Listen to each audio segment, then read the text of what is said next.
안녕하세요. 저는 40대 중반의 여자입니다. 명절이 다가오니 괜히 마음이 허전한 게 움찔하며 아파옵니다. 무슨 때만 되면 저는 마음이 이렇습니다. 남편은 괜한 제 마음의 병이라며 이제 그만 떨쳐내고 잘 살자고 하지만 저는 이상하게 이 나이가 되고도 아직 이러네요. 아직 제가 마음 수양이 모자란 사람이란 증거겠죠. 아이들도 있고 남편도 있고 시부모님들도 건강하신데 제 마음은 아직도 어릴 때 보육원에서 보내던 그 시절에 멈춰 있는 것 같습니다. 부모님 얼굴도 이름도 모르고 자라던 그 시절. 믿고 의지할 곳이라고는 보육원 친구들과 선생님들 뿐이었습니다. 아이들은 많고 선생님들은 항상 바쁘셨기에 누군가의 보살핌이 절실한 어린아이였던 제 마음속에는 외로움이라는 마음부터 자라났던 것 같습니다. 어떻게 해도 채워지지 않아 그저 눈물만 흘리던 그런 날들이었죠. 이름도 없이 생년월일만 적힌 채로 보육원에 들어온 저는 원장님께서 이름을 지어주셨습니다.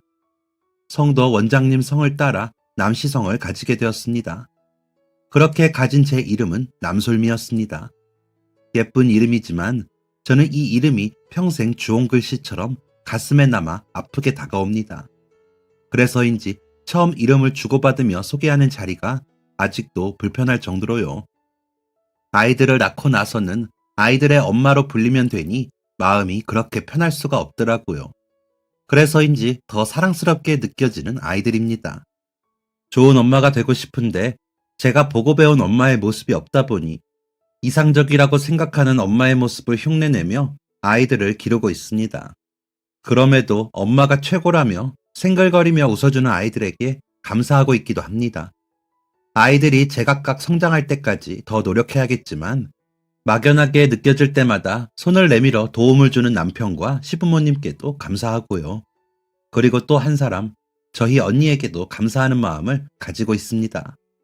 언니는 내성적인 저와는 다르게 항상 씩씩하고 밝은 사람이었습니다. 언제부터였는지도 기억도 안 날 만큼 오래전부터 곁에 있었죠. 언니는 2살 무렵 보육원에 들어왔는데 언니도 그때까지 출생신고도 되어 있지 않은 상태였다고 하더라고요. 저처럼 생년월일만 적혀 있어 나이만 알 수 있었고요. 그래서 언니도 저처럼 원장님이 이름을 지어주시고 원장님 성을 따라 남선미로 정해졌다고 했습니다.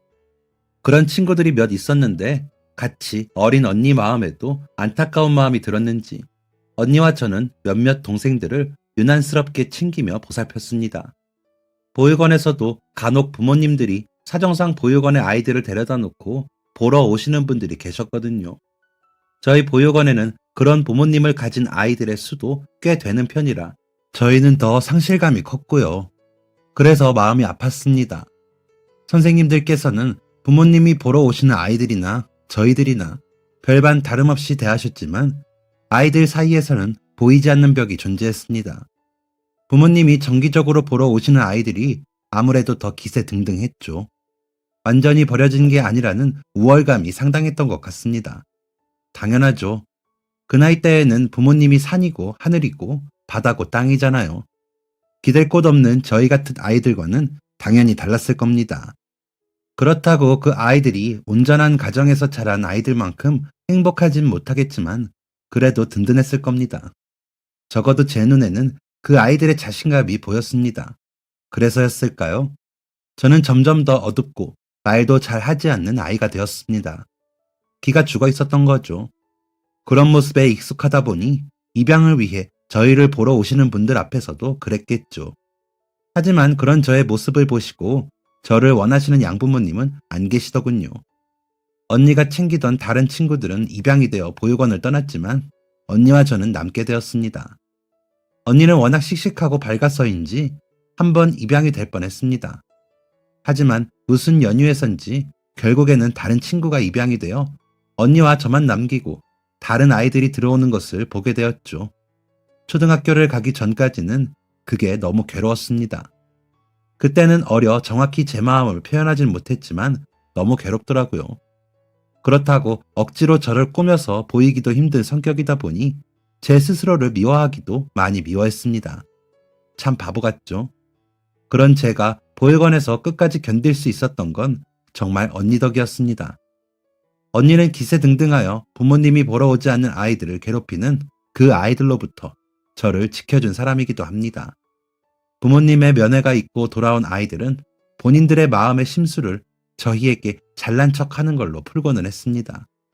부모님이 사주신 옷을 자랑하기도 하고 외식을 하며 먹은 음식을 자랑하기도 하고 학용품을 늘어놓고 뽐내기도 했습니다.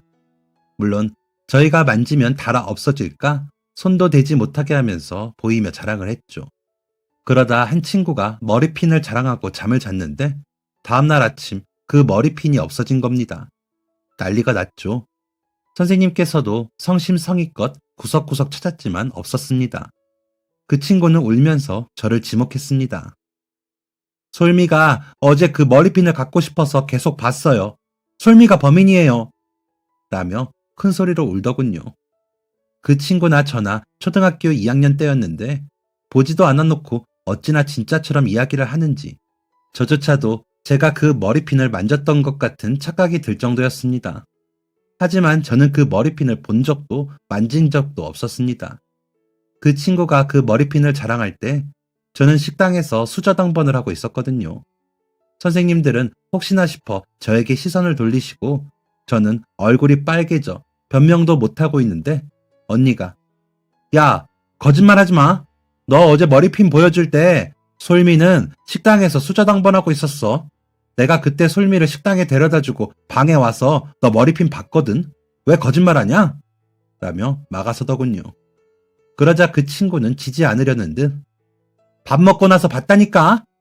라며 소리를 질렀지만 언니는 비웃으며 야, 너 어제 머리핀 자랑하고 너 가방에 넣는다고 넣었잖아. 내가 봤는데? 3살 반 영미가 달라고 뗐으니까 너가 안 된다면서 가방에 넣었잖아. 라고 단호히 말해주었습니다. 그제야 그 친구는 얼굴이 뻘개지더니 가방을 뒤져보더군요. 머리핀은 거기서 나왔고요. 선생님은 잘 찾아보지도 않고 친구부터 의심한 거야? 솔미한테 사과해, 얼른! 이라고 해주셨습니다. 하지만 그 친구는 엄마가 부모가 누군지도 모르는 근본 없는 애들은 조심하랬어요. 저는 조만간 데리러 오신다면서요. 저는 저런 애들이랑은 다른데 제가 그런 걸로 사과해야 해요? 라며 사과를 거부하더군요. 선생님은 박정아, 너 그렇게 말하는 게 어딨어? 우리 다 같은 친구들인데? 라며 그 친구를 혼내셨지만 저는 그 말에 또 한 번 상처를 받고 눈물만 흘리고 있었습니다.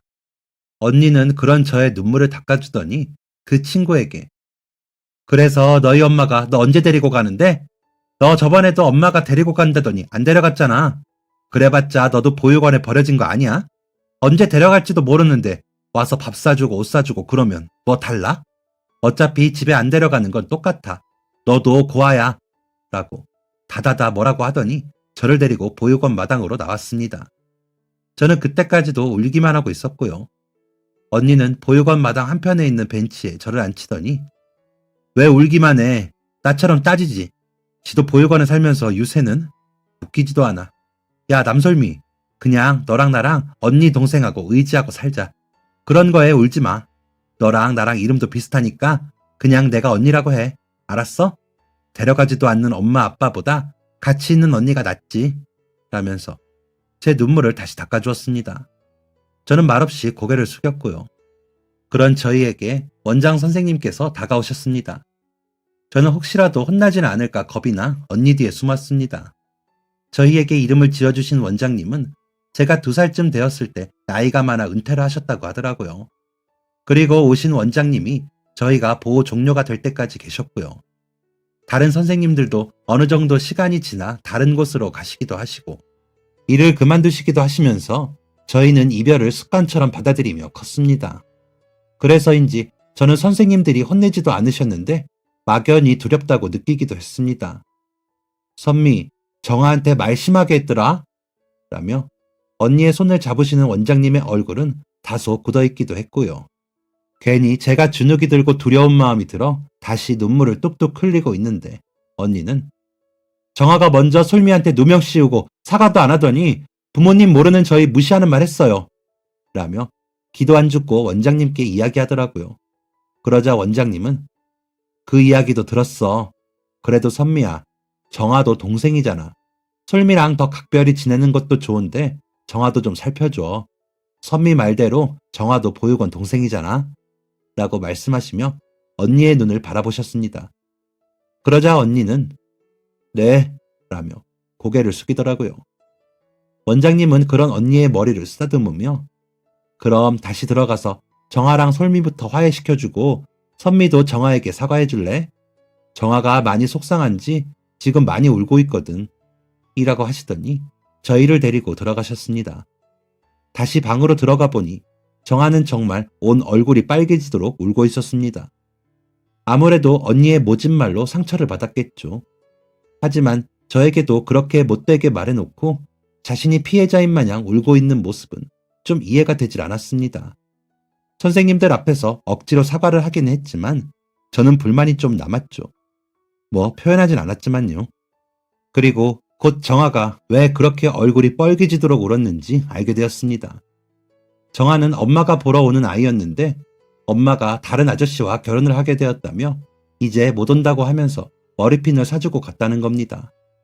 그러면서 나중에 다 커서 만나자고 했다고 하더라고요. 그 사실을 감춘 채 저희와 같은 처지가 된 것 같아 괜히 심술을 부렸던 거죠. 그 사실은 정아가 선생님께 울면서 말하는 걸 다른 친구가 듣고 소문을 내면서 밝혀졌습니다. 정아가 엄마에게 전화해 데려가라고 하라고 조르면서 이야기했다고 하더라고요. 그러자 언니는 소문을 내는 친구를 따로 구석으로 불러 이야기를 했습니다. 그러더니 저희에게 정아한테는 모르는 척해. 그리고 더 잘해줘. 얼마나 속상하겠니? 그동안 정아가 우리 속상하게 했던 것도 있고 라더니 방으로 돌아오는 정아에게 아무렇지 않게 말을 걸며 같이 공부하자고 불렀습니다. 그 일이 있고 눈도 안 마주치던 언니가 갑자기 말을 걸자 정아는 놀라는 기색이었지만 이내 언니가 하자는 대로 순순히 따라왔습니다. 언니의 그런 모습을 보며 저는 언니가 대단하다고 느꼈습니다. 아무리 우리보다 한 살이 많은 언니지만 그렇게 대하기가 쉽지 않을 것 같은데 그렇게 하는 언니의 모습이 되게 크게 느껴지더라고요. 그래서 언니의 말이라며 더 잘 듣기로 마음먹었습니다. 마음속으로 믿고 의지할 사람이 생기고 나니 조금은 위안이 되더군요. 그래서 조금 더 웃게 되고 조금 더 열심히 생활을 했습니다. 저보다 어린 동생들을 돌보는 일도 열심히 했죠. 언니가 열심히 하는 일이다 보니 저도 따라서 열심히 했던 것도 있었습니다. 그러면서도 내심 언니가 저를 더 예뻐해 주길 바랐습니다. 언니는 그런 채 바람을 아는 사람처럼 저를 더 챙겨줬고요. 그러다 보니 같은 보육원 친구들도 저와 언니에게 둘이 친자매 아니야? 얼굴도 은근히 닮았어. 라며 시샘어린 말들을 하고는 했습니다. 그러면 언니는 천연덕스럽게 얘는 남솔미고 나는 남선미잖아. 우리는 그냥 친언니 동생 하기로 했어. 알게 뭐야? 라며 웃고는 했습니다. 저는 그런 언니가 더 좋아졌습니다. 정말 언니만 있다면 세상에 두려울 것이 없겠다 싶었습니다. 언니는 공부도 잘했습니다.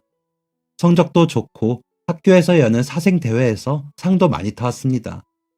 그림도 잘 그리고 글도 잘 써서 학교 선생님들도 예뻐하신다고 했습니다. 저희 숙제도 잘 봐주고 설명도 잘해줘 보육원 선생님들도 예뻐하셨고요. 그런 언니도 한 번은 학교에서 돌아와 얼굴이 어두워 있기에 다가가 언니 라며 불렀더니 펑펑 울면서 저를 안더라고요. 언니의 그런 모습은 처음이었기에 저도 따라 울면서 언니 왜 그래? 왜 울어? 라고 물었더니 겨우 진정을 하며 저를 보더니 나도 반장하고 싶었는데 나는 고아라서 안 된대. 반장은 엄마들이 같이 학교 일을 봐야 한다나? 참나. 라며 또 울더라고요. 그때는 언니가 우니까 따라 울었지만 지금 생각해보면 언니가 얼마나 상처받았을지 상상할 수도 없습니다. 물려받아 허른 체육복을 입고도 체육대회에서 참가한 경기마다 당당히 1등을 하던 언니였는데 고아라서 반장을 못한다는 말을 듣고 얼마나 속이 상했을지.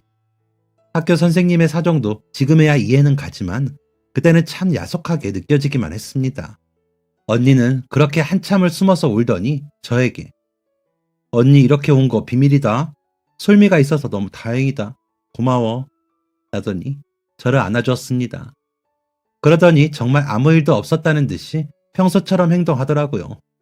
눈이 뻘겋게 부어 누가 봐도 운 얼굴이었는데도 밝게 웃는 언니의 얼굴은 지금도 기억이 납니다. 언니는 그 후로 더 열심히 공부했습니다. 중학교에 올라가서는 전교 1등을 놓쳐본 적이 없었죠. 언니가 공부를 잘하자 주변에서 후원이 더 많이 들어왔다며 학용품과 옷들도 전보다 새 것을 받게 되는 횟수도 많아졌습니다. 언니가 공부도 잘하고 똑똑한데 보육원에 산다고 하니 여러 단체에서 보내준 거라고 하더라고요. 언니는 저희 보육원에서 유일하게 학원을 다니기도 했습니다. 그 학원에서 언니에게 그냥 와서 공부를 하게 해주는 대신 언니의 이름을 건 현수막을 학원 벽에 걸어놓겠다고 했다고 하더라고요. 그런 언니를 바라보며 저까지 마음이 뿌듯해졌습니다. 너무 자랑스러웠거든요. 언니는 그런 저를 그저 보고만 있지도 않았습니다. 앉혀놓고 공부를 시키며 우리 같은 애들은 공부 잘해야 돼. 그래야 무시 안 당해. 라고 했습니다.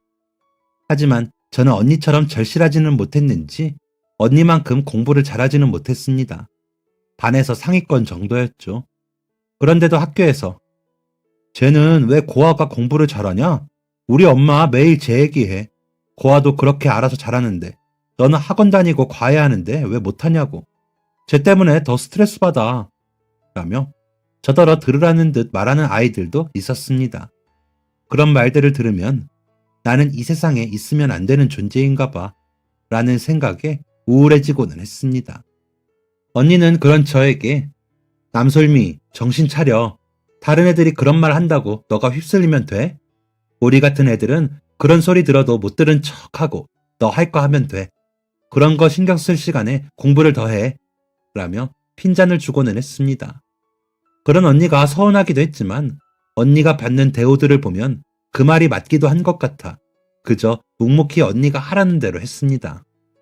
언니는 고등학교에 올라가서도 여전히 공부를 잘했습니다.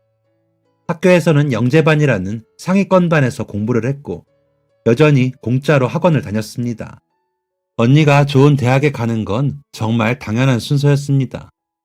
보육원 선생님들도 너무나 자랑스러워 하시며 언니에게 선미야, 너는 무슨 과 갈 거야? 라고 묻곤 하셨습니다. 언니는 그때마다 대답은 않고 그저 웃기만 해 모두가 궁금해했지만 저는 알고 있었습니다. 언니가 저에게 말해주었거든요. 언니는 선생님이 될 거라고 했습니다. 그래서 고아인 애들도 반장이 되게 해줄 거라고요. 그래서 상처받는 아이들이 없게 할 거라고요. 그래서 교대에 갈 거라고도 했습니다. 저는 언니가 분명히 좋은 선생님이 될 거라고 믿었습니다. 그러기에 충분히 자질이 있다는 건 제가 알고 있었으니까요. 언니는 4년 장학금을 받고 기숙사에 들어가는 순번에 들기 위해 열심히 공부하는 거라고도 했습니다. 장학금을 받아도 생활비를 하려면 아르바이트를 엄청 해야 한다며 걱정을 하면서요. 언니는 정말로 보육원이 있는 지역 교대에 4년 장학금을 받고 기숙사에도 당당하게 입소하며 보호 종료를 했습니다. 언니가 보육원을 떠나던 날 저는 얼마나 울었는지 모릅니다. 언니가 없이 제가 어떻게 남은 고등학교 생활을 해야 할지도 눈앞이 깜깜했거든요. 언니는 그런 제게 야 남솔미 너 1년 남았어. 언니가 주말에 공부 봐주러 올게. 아르바이트 하더라도 올 테니까 잘하고 있어. 나랑 같은 학교 가기로 한 거 잊지 마. 라면서 우는 저의 얼굴에 눈물을 닦더니 언니도 울면서 갔습니다. 언니는 주말에 재수학원 조교로 일하게 되었다고 했습니다. 월급도 나쁘지 않다며 한 달에 한 번 월급날에는 과일을 한 박스씩 사오곤 했습니다. 그래봐야 한 끼 간식이긴 했지만 아이들은 좋아했습니다. 언니는 주말 대신 평일에 와서 공부를 봐주었는데 언니의 그런 노력 덕인지 1년 뒤 저는 언니와 같은 교대에 합격했습니다. 하지만 언니처럼 4년 장학금은 받지 못했고 기숙사도 특별 전형으로 겨우 들어갔습니다. 그래서 평일 저녁에 시내에 있는 패스트푸드점에서 아르바이트를 했는데 끝나고 나면 늦은 시간이라 기숙사 점호 시간에 겨우 맞춰 들어가곤 했습니다. 그런데도 저는 좋았습니다. 제가 말만 하지 않으면 제가 보육원 출신인지 아무도 모르니까요. 그런 생각이 들어서인지 언니와 마주치며 아는 척을 할 때 주변에 눈치가 보여 조심스럽더라고요. 하지만 언니는 보육원 때와 마찬가지로 저를 챙겼습니다. 시험 족보도 전해주고 공강이 같은 날 밥도 사주면서요. 하루는 언니와 밥을 먹고 돌아서서 친구들과 만나 같이 수업에 들기 위해 강의실로 가는데 너 저 선배랑 어떻게 알아? 라며 한 친구가 묻더군요. 그래서 어? 어릴 적부터 같은 학교 다녔어 라고 대답을 했는데 그 친구가 저 선배 보육원 출신이라며? 보육원 출신이 전교 1등만 해서 완전 유명했다더라 라고 하는 겁니다. 갑자기 얼굴이 빨개지고 정신이 아득해졌습니다. 언니와 같이 있었다는 이유로 저까지 보육원 출신인 게 들키기라도 한 것처럼 온몸에 불이 붙은 듯 뜨겁게 느껴졌습니다. 그래서 대충 얼버무리고 강의실에 들어갔지만 마음이 불안하고 집중을 할 수가 없었습니다. 저녁 때 기숙사에 저를 찾으러 온 언니는 제가 이상한 걸 알았는지 남솔미, 너 왜 그래? 라고 묻더군요. 하지만 언니에게 이런 마음을 말할 수는 없었습니다. 언니에게 상처 주고 싶지 않았거든요. 하지만 언니는 제가 이상하게 구는 걸 그냥 넘길 생각이 없어 보였습니다. 저는 언니와 얼른 대화를 끝내고 싶었고요. 그러다 마음에도 없는 말이 튀어나왔습니다. 왜? 내가 뭐? 언니가 뭐 나에 대해 다 알아? 뭐 언니가 내 친언니라도 돼? 좀 내버려둬. 내가 알아서 할 테니까. 라고는 제 방으로 들어와 버렸습니다. 언니는 그렇게 말하고 돌아서는 저를 바라만 볼 뿐 잡지도 화를 내지도 않았습니다. 저는 바로 언니에게 사과하고 싶었지만 그럴 용기도 없었습니다. 그 후로 저는 언니와 마주칠 수 있는 모든 곳을 피해 다녔습니다. 언니도 저를 전처럼 찾아오지 않았고요. 후련해야 할 제 마음은 그날부터 지옥이었습니다. 유일하게 비빌 언덕인 언니가 없으니 당연한 결과였죠.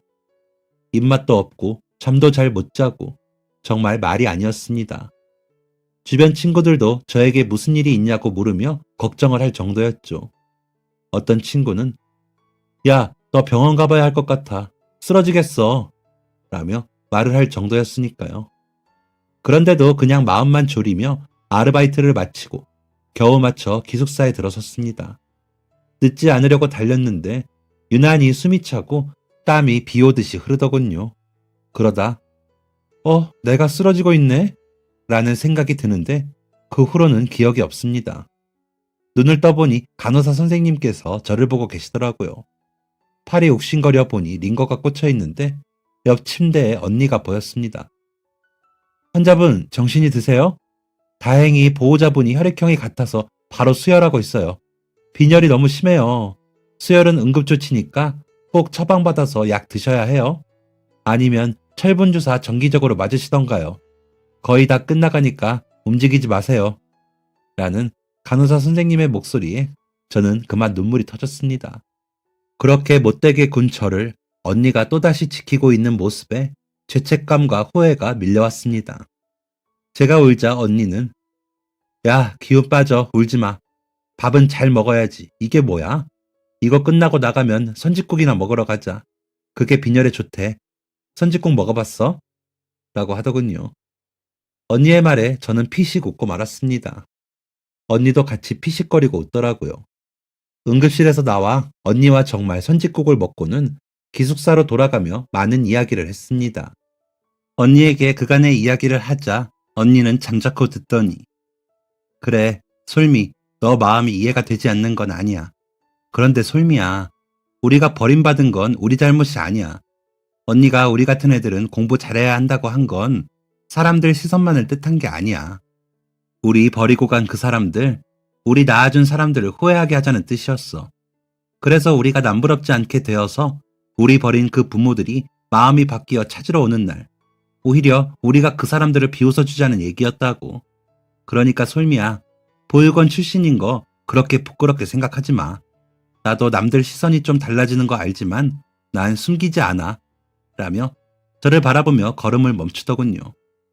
저는 그런 언니를 차마 보지도 못하고 언니의 슬리퍼만 봤습니다.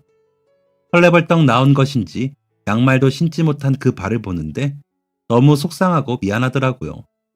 눈물만 뚝뚝 흘리는 저에게 언니는 다가와 꼭 안아주며 울지 마. 너 하고 싶은 대로 해. 언니는 그렇다고. 그러니까 아프지만 마. 라고 해주었습니다. 그런 언니에게 언니 미안해. 내가 또 못난 짓을 했어. 이런 사람이 무슨 선생님이 되겠다고. 언니한테 너무 부끄럽다. 언니는 이런 내가 안 미워? 라고 물으니 언니는 밉지. 그래도 어떻게 해. 우리 언니 동생 하기로 했잖아. 라며 웃더라고요. 그 후로는 저는 언니를 피하지 않았습니다. 언니와 어떤 사이냐고 묻는 물음에도 같은 보육원에서 자랐어. 라고 답했고요. 그러면 질문한 사람은 아, 그래, 미안. 이라는 반응이 대다수더라고요. 그러면 저는 웃으며 뭐가 미안해. 내가 그 아이인 게 너 잘못도 아닌데. 라고 답하며 최대한 여유로운 척 해보기도 했습니다. 하지만 여전히 마음은 일렁였고 속상했죠. 언니는 대학에 들어와서도 성적이 좋았습니다. 언니의 노트를 노리는 동기들이 저에게 접근하는 경우도 많았죠. 복사해주면 돈을 주겠다는 애들도 있었습니다. 하지만 저는 언니의 당부가 있었기에 내주지 못했습니다. 그러다 한 복학생 선배가 야, 니들은 뭘 그렇게 야박하게 구냐? 고아들이라 지들끼리만 아는 건가? 이래서 출신을 못 속여. 라고 하더라고요. 그런 선배에게 저는 한마디 대거리도 못하고 흐르는 눈물을 닦으며 자리를 피했습니다. 하지만 그 자리에 있던 다른 친구에게 말을 전해들은 언니는 참지 않았습니다. 대자보를 붙여 학우들을 움직이더라고요. 언니는 그 선배에게 공개적인 사과를 요구했고 사실을 아신 학과장 교수님이 중재를 하러 나서셨습니다. 언니가 언론에 알리며 그 선배의 교육자적인 자질을 문제 삼겠다 엄포를 놓았거든요. 학우들과 교수님의 권유로 더 이상 피하지 못하게 되자 그 선배는 누가 봐도 억지로 하는 사과를 하더군요. 언니는 그 장면을 사진으로 찍고 한 번만 더 동생과 나의 문제를 왈가왈부하며 모욕을 할 시에는 이렇게 안 넘어가. 너 조심해. 라고 하더군요. 선배는 그런 언니를 힐끗 보고는 학과장실을 나섰습니다. 선배가 나가자 솔미랑 선미 둘 다 마음 잘 추스르고 그런데 너희 진짜 자매 아니야? 이렇게 나란히 있으니 너희 진짜 닮았다. 처음엔 나도 친자매인 줄 알았다니까. 혹시 모르니까 유전자 테스트라도 해봐. 같은 보육원에서 자랐어도 이렇게 닮을 수가 있나? 라며 웃으시더라고요. 그러고 보니 언니와 저의 눈동자 색이 유난히 갈색인 것도 새끼손가락이 안쪽으로 굽은 것도 닮아 신기하다고 한 적이 있었기에 혹시 하는 마음이 들었습니다. 교수님께 인사를 드리고 학과장실을 나오고 언니에게 언니, 우리 이참에 진짜 한번 유전자 테스트 해볼래? 라고 물었습니다. 언니는 어이가 없다는 듯 웃다가 무슨 생각이었는지 해볼까? 하고 답을 하더군요. 그래서 언니와 제가 쓰던 칫솔, 머리카락, 입안을 긁어낸 면봉을 동봉해 병원으로 보냈습니다.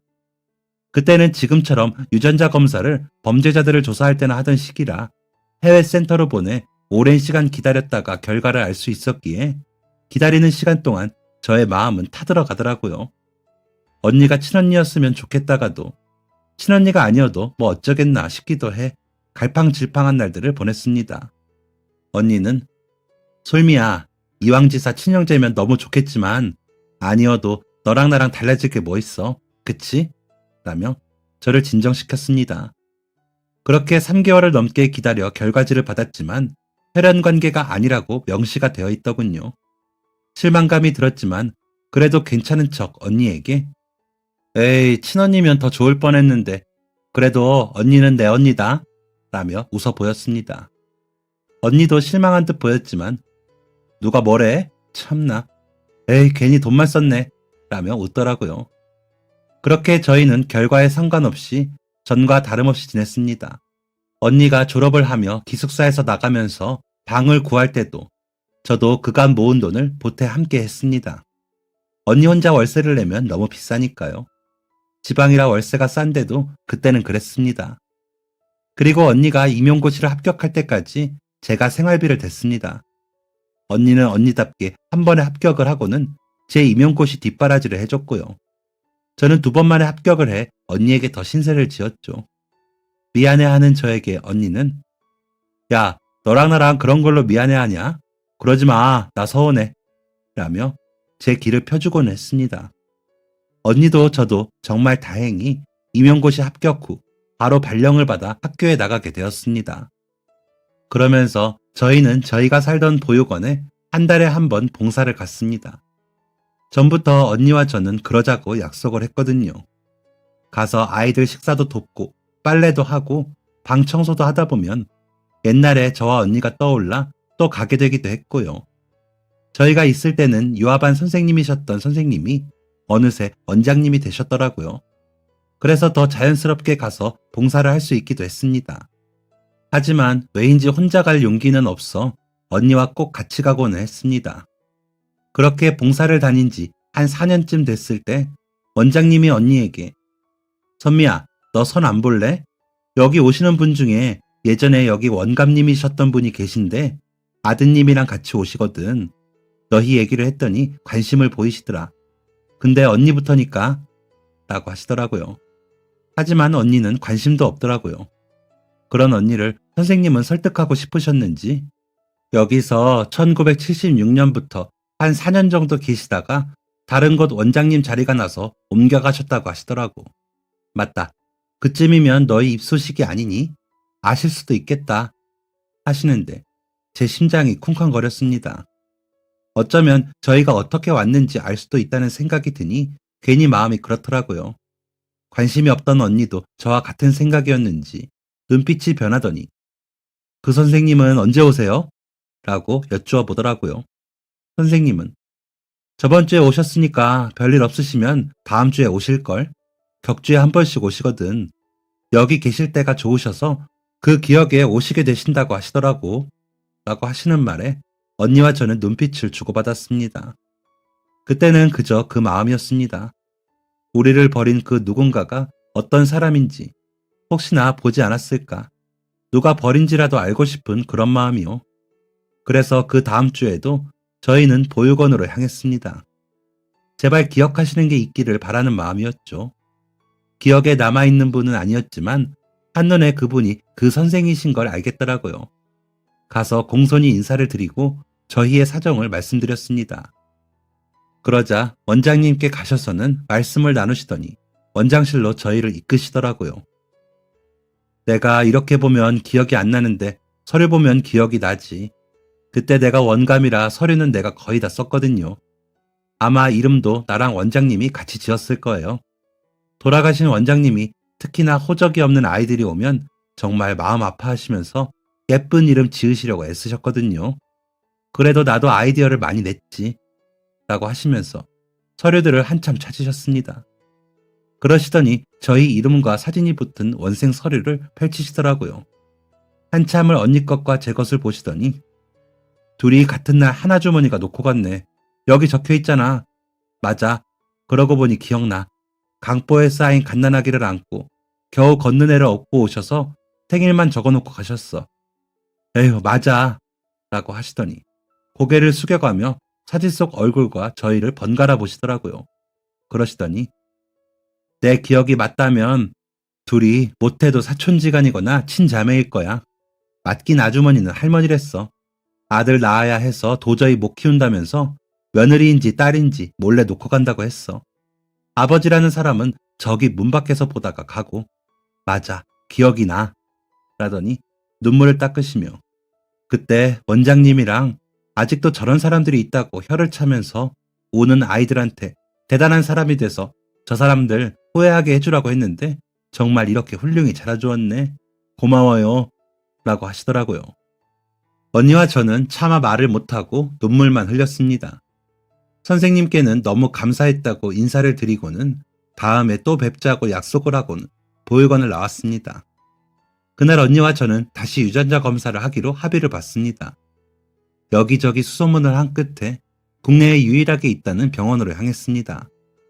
몇 년 사이 국내 병원에서도 유전자 검사가 가능한 곳이 생겼더라고요. 머리카락을 뽑고 입안을 긁은 면봉을 담아 봉투를 간호사 선생님께서 가지고 가시고 피도 뽑았습니다. 검사 결과를 기다리는 동안 또다시 제 마음은 성난 파도가 이는 바다 같았습니다. 이번엔 언니도 그런 것 같더라고요. 한 달 뒤쯤 검사 결과가 나왔다는 소식에 병원에 다시 방문을 했습니다. 의사 선생님께서 아무래도 전에 외국으로 보내신 검체가 오염이 됐었나 봐요. 간혹 그런 경우 있다고 하더라고요. 두 분 혈연 관계가 맞으시네요. 축하합니다. 라고 하시는데 아무 생각도 들지 않았습니다. 그저 언니와 끌어안고 엉엉 울기만 했습니다. 진료실에서 나와 복도에서도 한참을 언니와 저는 떨어질 줄을 모르고 끌어안은 채로 울었습니다. 아마 그때 보신 분들이 저 여자들 무슨 일 있나 싶으셨을 겁니다. 하지만 저와 언니는 그런 시선이 중요하지 않았습니다. 30년 가까이 함께 하면서도 친언니인 줄도 모르고 지낸 시간이 아깝고 세상 천지 아무도 없는 고아라는 서름에 친언니라는 존재가 있다는 사실만으로 덜 외로웠을 어린 시절의 저희가 안쓰러워 울었습니다. 보육원 친구들 중에 형제가 함께하면서 서로 의지하는 모습조차 부러웠던 어린 날들이었으니까요. 그런데도 핏줄이라 당겼는지 유난히 저를 챙기고 놓지 않아준 언니에게 너무 고맙고 미안했습니다. 그런 마음을 모두 담아 언니를 끌어안고 울었습니다. 언니는 항상 최선을 다해 저를 보살폈기에 저만 더 잘하면 될 일이기도 했습니다. 그날은 집으로 가는 길에 고깃집에 들려 고기를 실컷 먹었습니다. 보육원에 있을 때 둘이 앉아 구름을 보며 저 구름 고기 같다. 진짜 저만큼 고기 먹었으면 소원이 없겠다. 하던 게 생각이 났거든요. 배부르게 먹고 집으로 돌아와서는 서로 꼭 끌어안고 잠을 잤습니다. 달라진 건 친자매라는 것뿐인데 왜 그렇게 더 애틋해지던지요. 남들이 보면 정말 둘이 유난이다 할 정도로 그랬습니다. 언니랑 저는 그날 이후 출근할 때 빼고는 더 붙어 다녔습니다. 저희를 버렸다던 아버지라는 사람과 할머니라는 사람이 보고 후회를 할 만큼 더 사이좋게 잘 살자고 언니가 그랬거든요. 그리고 갑자기 아이를 둘이나 잃어버린 엄마를 찾거든 우리 둘이 꼭 붙어 있었다고 해주자고도 하더라고요. 그리고 저희는 혹시나 싶어 저희를 찾을 수도 있는 엄마를 찾기 위해 틈나는 대로 여러 기관을 다녔습니다. 그러다 한 분이 저희의 엄마일 수 있다고 추정이 되었는데 이미 돌아가셨더라고요. 혼자 사시면서 저희처럼 자매를 찾으셨는데 10년 전에 이미 돌아가셨다고 하더라고요. 그러고 나서는 언니와 저는 더 이상 엄마를 찾지 않고 있습니다. 아니, 못하고 있는 게 맞겠죠. 그 후로 저는 이상하게 명절이 다가오거나 무슨 때가 되면 눈물바람을 합니다.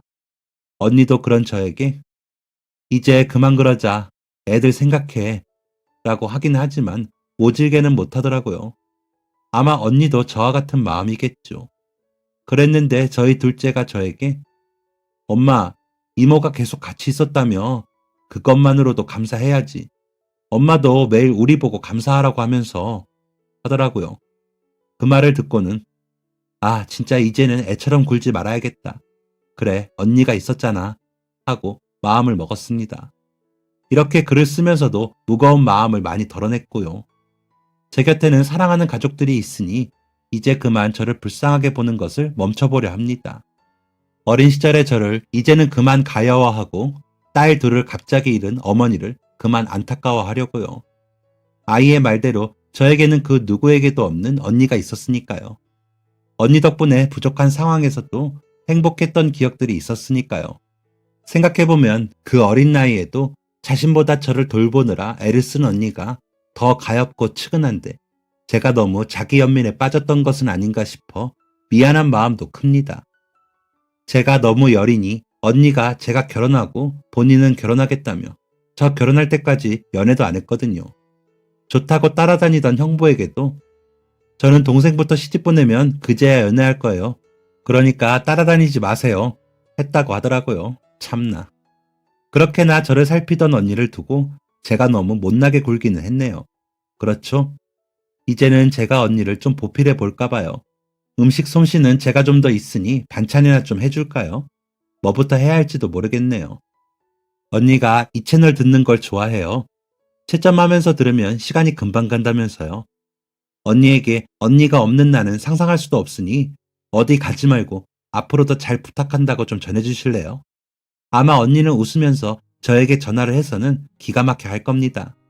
언니가 제 언니여서 정말 고맙다고도 전해주세요. 언니에게 더 잘하는 동생이 될 테니 지금부터 지켜봐 달라고도요. 제가 너무 이런저런 부탁들을 많이 하네요. 제가 이렇게 나이만 먹고 철이 없습니다. 앞으로는 정신 차리고 철 들어볼게요. 여기까지 열심히 읽어주셔서 감사합니다. 여러분들도 사랑하는 가족들과 함께 오래오래 행복하시길 바랍니다. 가족 사랑이 제일이더라고요. 하지만 그렇지 못하신 분들에게는 사랑을 좀 나눌 수 있도록 주변을 살펴봐 주시면 감사하겠습니다. 새해 복 많이 받으세요. 지금까지 사연 들어주셔서 감사합니다. 사연이 재밌으셨다면 구독과 좋아요를 눌러주세요. 감사합니다. 안녕히 계세요.